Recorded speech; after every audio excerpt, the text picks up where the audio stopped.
And we're not live. We're not live. We're live. We're live. And right, we're live. So a false start. Yeah, never mind. We're never allowed mind. 2, and then we have to cancel recording. It gives a kind of an immediacy to it, does. making total mess ups like that. So But Mark, we are pros. We're not prone to mess ups. exactly. Yeah, we're not at home to Mr. Cockup, as Baldrick once, I think, said on Blackadder. Which season was that? That was the Tudor one.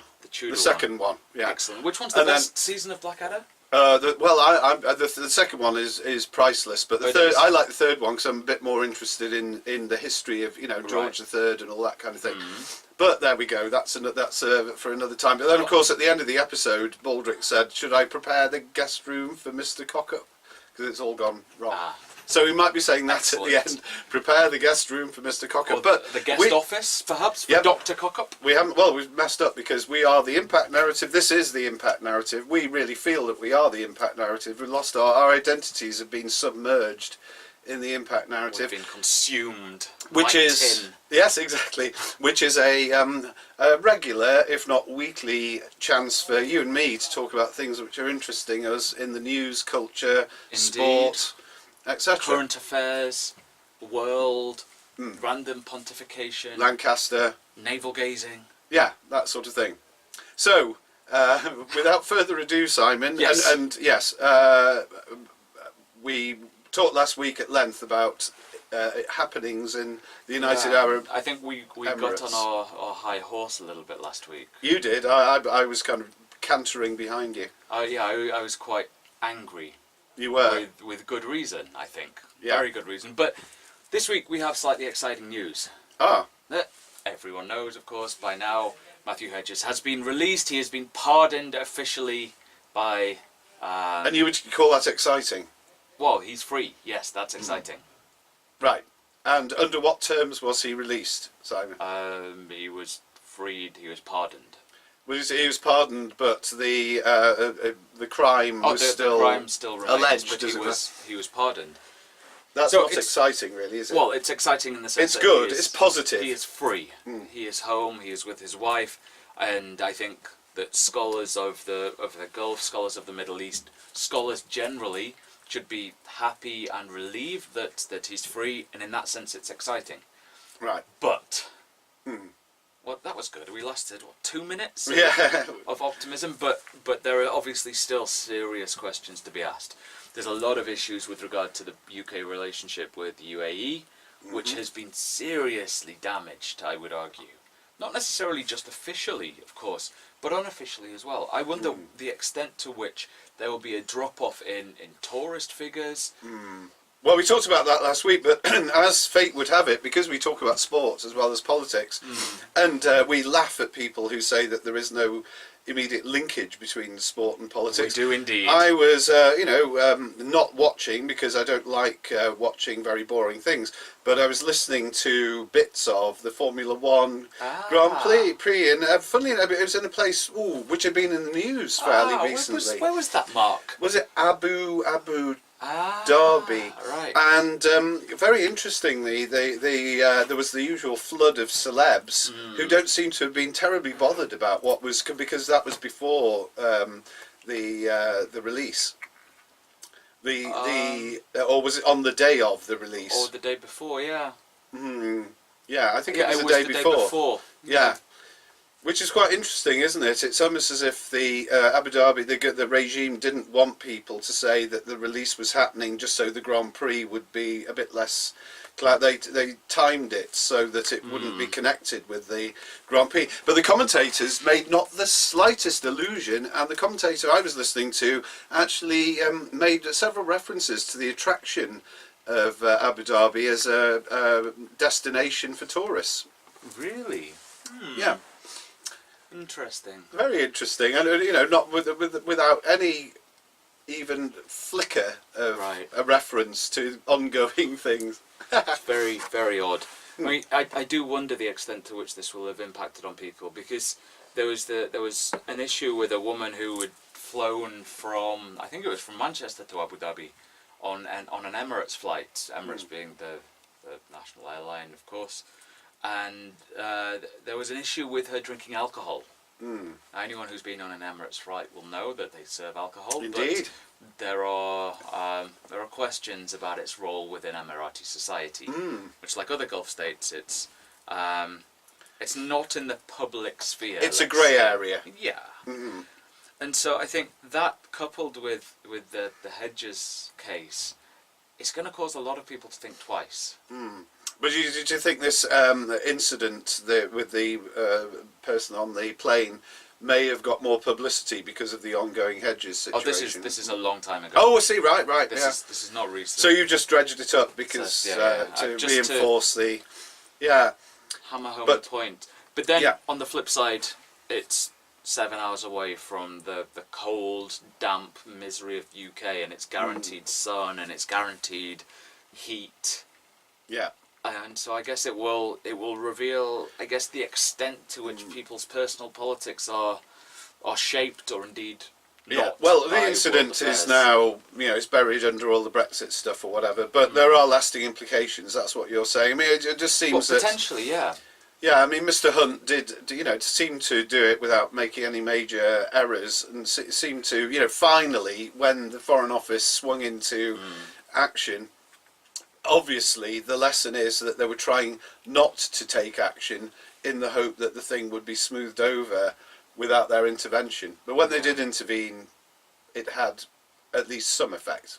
I think so. I think there's a lot of criticism of the FCO because of the way in which previous cases, and indeed the start of this case, had been handled. Some were suggesting that the FCO didn't do enough early on in the case of Matt Hedges, and I can certainly see the argument for that, given that he's been held since April or May.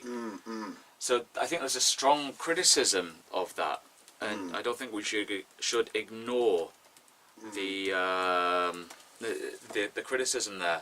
But of course, there's also the suggestion that, well, perhaps there were concerns about Mr. Johnson. Oh right, you were going to mention this. Boris Johnson, remind me, he's the guy who was on telly a lot, wasn't he? In his sort of comedian programmes. Well, Have I Got News for You? And he was Foreign Secretary for a bit. He was. In between jobs. The way he handled Mayor of London and Supreme Commander of the Universe, or whatever he's lined up for next. I think he's chief host of Fox News. Really? Right. Yeah. Well, I mean, that would be a good stepping stone to world domination. But the way he handled the Zaghari Radcliffe situation was different, pretty shoddy, and I think there was a concern by many that he would not deal with the Hedges case in an appropriate manner, particularly so given that the Emirates is ostensibly one of our key allies. So that he obviously was Foreign Secretary when this all began. Yes, right. So there's some concern there. Unfortunately. For what reason? Well, the fact that he didn't do anything about it, and the fact that there was concern that he would not have dealt with it in the right way. Well, I think there's more than concern. There's a kind of certainty that he would not have dealt with it in the right way. But this show holds no political views. Well, it doesn't, but it does hold very strong personal views. And we. I think it's a safe personal view to hold, that one, to be honest, Mark. Yeah, well, I think there are reasons for it. It's not just a prejudice, which in my case lasts from the time when this person was on Have I Got News for You, and certain things were revealed about that person's background, which on Have I Got News for You? Oh no, but by private eye. I remember him going on Have I Got News for You that time, where he was a lovable buffoon, by any chance. A lovable buffoon, where I remember he said when he was hosting it, "Get that man a coconut." Right. Yeah. Of all bizarre sort of colonial things. Well, the human mind is but his is so amply stocked with classical allusions and coconut type style. Of course. The other case, of course, was when he was somewhat ambushed by Ian Hislop. Yeah, I don't think Ian Hislop likes him very much. Do you not? No. But Ian Hislop was getting them to play the tapes, or alluding to the tapes of him, of Mr. Johnson with the incident. The incident of allegedly. Yes. Draw a veil over this very quickly. Did that go to trial? Was that? Well, there certainly was a trial, but not of Mr. Johnson. But Mr. Johnson was mentioned honourably in dispatches. Anyway, but moving swiftly on. In the public domain for anyone who wants to go digging, but not for coconuts. Exactly. So, moving on. Moving seamlessly. The Emirati thing is done. Yeah, well, I suppose now we've talked about he who must not be named. We could talk about Brexit. Well, I wonder if we should talk a little bit just about something else. Well, yeah, I mean, we're not escaping Brexit, Mark, I'm sorry. But you mentioned the Formula One race. Ah, yes. Did you see or did you hear who else was there? Who else was in attendance? Ooh, Noel Edmonds? He's elsewhere, I believe. Right. No, some people who drive cars? Possibly. Lewis Hamilton? I would hope so. I believe he won. Let's think. Somebody Bono. He's always there, isn't he? Bono? Bono. Where? Bono, Sting. Let's think of these people. Not from Blackpool, Mark. This shouldn't be Bono. Bono. Lad, Bono. Is it? Oh, well, Bono. Boo-hoo. No, Mohammed bin Salman. Oh, yeah. On his first official visit, post-Khashoggi. Excellent. Yeah, he would have found, amongst kindred spirits. Bono. Yeah, exactly. Yeah, and other people with stains on humanity. Indeed. Although the first two albums, 11 O'Clock TikTok is a much underrated track. Right.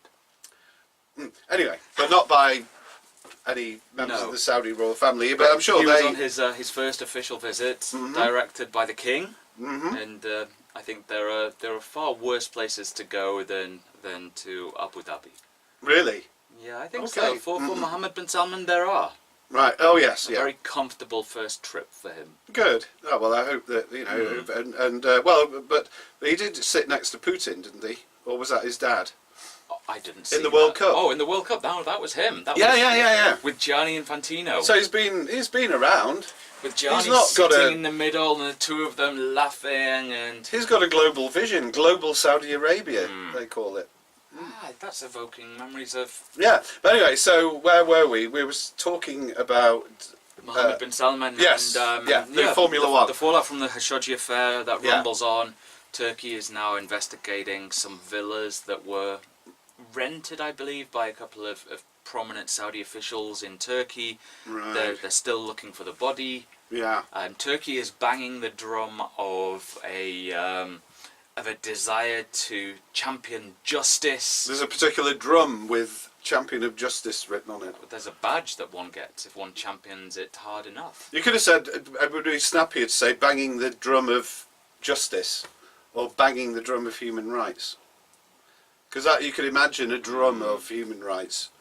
I'm sorry to draw, cliches are fine, but they need to be snappy. Cliches. Well, exactly, I love them, but make it snappy. Anyway, so banging the drum. The drum.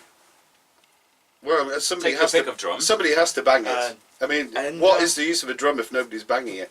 Well, you can kick it. It's in the way. It's a bit like that box of you. Oh, you take the box away. I've moved the box. Right. The Arsenal box. Oh, that box. No, the other box.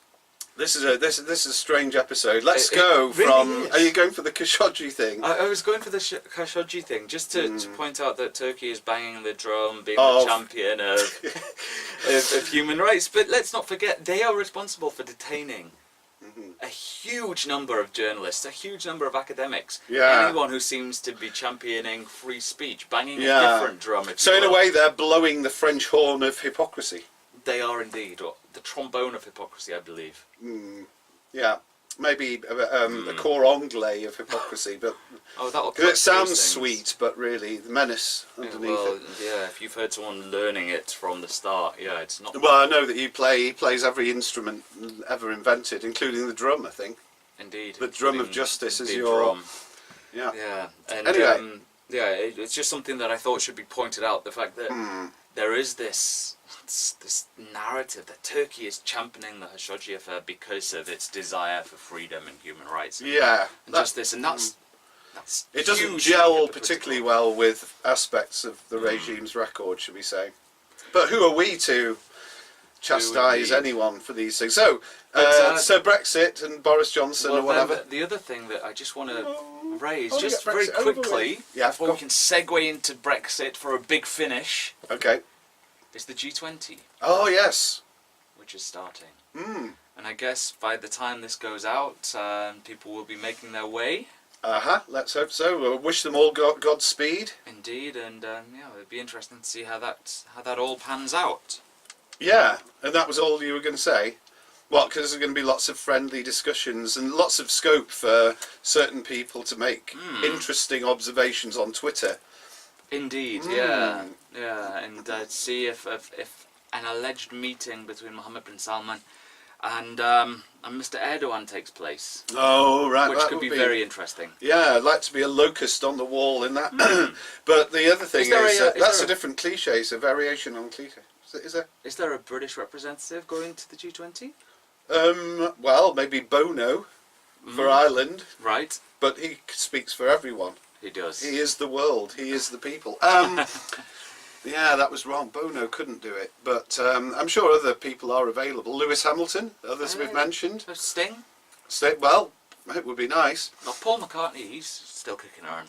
He is indeed. But the other thing is there's a chance that Trump might talk to the Chinese, which is dangerous, isn't it? But would be the right forum for the deal, tensions, trade things to be discussed. But I did see there was a rumour that there wasn't going to be any talk. But I think in Trump's case, that means there probably will be talk. Right. Or tweet at least. Yeah. And Mr. Trump's gone very quiet. Of course, he banned, in the name of free speech, banging the drum of free speech, he banned the guy from CNN for press conferences, which of course is doing a tremendous favour to the guy from CNN, because being at the press conferences is just all you do is look at Twitter. But then he unbanned him. He's been unbanned. The courts unbanned, yeah. Ooh. So the unelected Obama-style judiciary. Well, POTUS must not be happy with that. No, I'm sure not. But the judiciary is another. He's got scores to settle there. So watch this space then. Yeah, Congress, judiciary, people. The people there are a bit troublesome. So. Brexit. Let's get it over with. So this time last week, I think I was saying that Mrs. May was going over the heads of them. That's a cliche that everyone has now adopted. I was doing it in interviews from the moment she started doing it, over the heads of the politicians, trying to get MPs to come under pressure to change their minds. Absolutely no chance of that happening. Because, and this is the thing, even before anyone had read the draft of the withdrawal agreement or the political statement hadn't actually been negotiated, people said, we're not going to vote for this. And although changing your mind is, perhaps an underrated thing, a lot of these MPs did really nail their colours firmly to the drum of the mast. They did. The cliche count. Maybe we can get a list of them. And that's on December the 11th, so we'll have to have a programme, a Brexit special about that. We're going to be doing a live impact narrative, I think. Right, well, I think that would be the proper thing to do. And so she's been, yesterday she was in Scotland, she's going on a road tour, typical of Theresa May's road trips. They don't involve meeting any people, but giving a speech in a particular place and then... Motorway service station. That sort of the common touch and all that. But her fortitude is absolutely unbelievable. But listening to radio programs, it seems to me that attitudes are actually hardening. That attitudes are, that certainly on the Leave side, the idea of a compromise is genuinely the worst of all worlds. And of course, people like Michael Fallon, allies of Theresa May, have said this is the worst of all worlds. I mean. If I was her, I would be feeling very unhappy at the prospect of getting up in the morning, because you've got to basically push the rock uphill, another cliche, and drag yourself around trying to plead for a compromise when it does seem that people are less amenable to compromise than ever before. The final thing, Labour seems to be a lot more sympathetic to the idea of a second referendum. Really, I don't understand, but Labour's really, if you want to see a party that's messed up worse than the Tories, then Labour's definitely, because... Do you think that is true? Do you think, God, well, the do you think political Labour opportunism... has messed up worse than the Tories? Well, without me having any opinion on this, of course. the opposition to the withdrawal bill is complete political opportunism on Corbyn's part, because you could say the withdrawal bill doesn't foreshadow the final deal. Everyone, I think, agrees, apart from a few very strange people, that there's got to be a transition period, and this is one which involves the minimum disruption. Sure. And the country seriously is not prepared for a cliff edge Brexit or whatever. So, to vote through the withdrawal bill seems to me to be something that maybe isn't ideal for everyone, but isn't far away from what Labour is already... It means we'll stay in institutions, whatever, that Labour wants us to stay within on a permanent basis. So it would be seen by Labour, it should be seen by Labour as a good first step towards the very soft Brexit that they finally want. But for political reasons, and this is the trouble, what they've done is underlined the fact. They're almost like wearing a T-shirt saying we are opportunist, because they started off saying we want a general election, and now they're beginning to say actually we want a referendum. Yeah? So could they not be more blatant in their opportunism? Because people like Keir Starmer, left to himself, I would imagine, would have immediately said we want this deal isn't satisfactory, so we want a second referendum. Yeah. But Corbyn said this deal is terrible, we want a general election. So we're basically the political classes which Brexit will hand power to, because we're going to get back control, and we're going to get back... But hang on, I thought we were taking back control. Well, no, but, we'll be holding our representatives very firmly to account, as we always do. When we get the chance to vote, we vote for really responsible politicians who don't play games with people's futures. They're all upstanding public servants, blah, blah. And we'll have the chance for these people to have even more influence over our lives. And I, for one, can't look forward enough to the day when these opportunists and game players have more say over our lives. They're not bureaucrats. So, Mark, I have a question. Where does the DUP fit into this? Well, the DUP are wanting their cake and eat it, but that's what they always do. We talked about them a bit last week, didn't we? Yeah, but I wonder where they fit into recent developments. Well, they're now less relevant than they were, right? Because there were so many Tory opponents of May, even Remainers who are opponents of May, that their 10 MPs are just engulfed by the general sound of anti-Mayism. But underneath it all, as we know, they are making it more likely that we'll have a no-deal Brexit, at least. Their tactics, if other people don't exercise common sense, their tactics make it more likely we'll have a no-deal Brexit, which of course will mean that there'll be a hard border between the north and the south of Ireland. And then they'll probably blame Sinn Féin for it. Probably. Because it's all part of a deep-laid plot to generate tensions which mean that in the end a united Ireland becomes more popular. However, if there is different treatment for Northern Ireland and it can continue to trade freely with the South, that's a plot to make people more sympathetic to the idea of a united Ireland. Underneath all this is clearly the fear that people in certain circumstances will become much warmer towards the idea of a united Ireland. And it's a conspiracy to make people think more warmly towards a united Ireland. It's as cunning as a fox. With a tail, the baldric, it's so cunning that you could put a tail on it and call it a fox. We'll go with that one. Yeah. I think he says a couple of different... Well, he does, but who cares?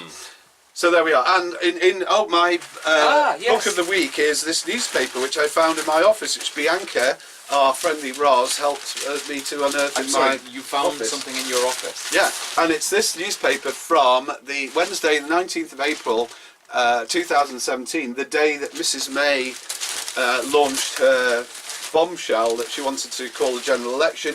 And I could quote from this. The headline is May's Bolt from the Blue.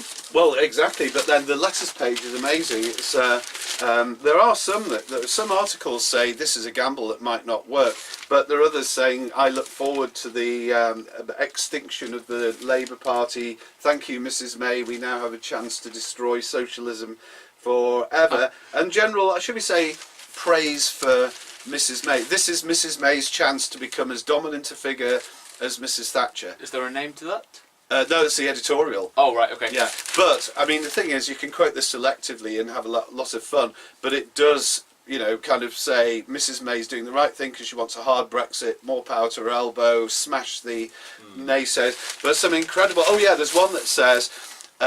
all Conservative MPs, this is the letters page, who continue to oppose the EU referendum results should be deselected by their local associations. And this is where you see the extremist mindset that the people who go on about the Corbynistas wanting to purge moderates from the party, well, here we have people openly saying we should purge moderates from our party, but it's not the Labour Party, so it's not newsworthy. It's the Conservative Party. Amazing. Incredible when 48% of the public, 48.4 whatever, voted for that position. Instead of the Conservative Party reflecting different shades of opinion, it should be voting completely for that extreme opinion. Purge anyone who isn't, isn't a swivel-eyed. Anyway.